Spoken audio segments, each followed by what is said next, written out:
अस्सलामुअलैकुम सामीन। 29 जुमादल ऊला और 2 दिसंबर है। आज की खबरों की शुरुआत खादिमुल उलूम बागोवाली के साबिक उस्ताद कारी मोहम्मद अकमल साहब की तिलावत कलाम पाक से की जा रही है।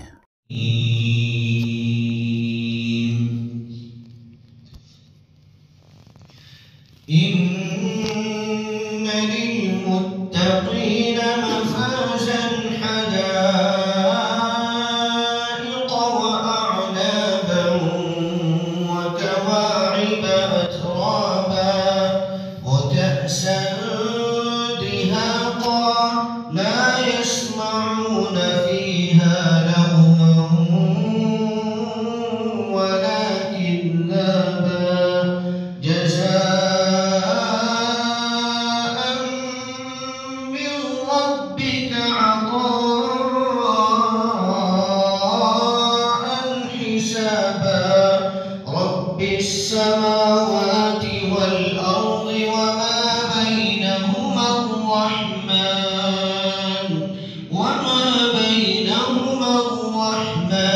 لا يملكون منه خطابا يوم يقوم الروح والملائكة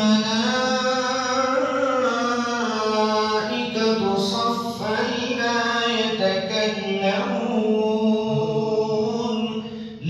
يتكلمون إلا من أذن له الرحمن وقال صوابا ذلك اليوم الحق فمن شاء اتخذ إلى ربه مآبا إنا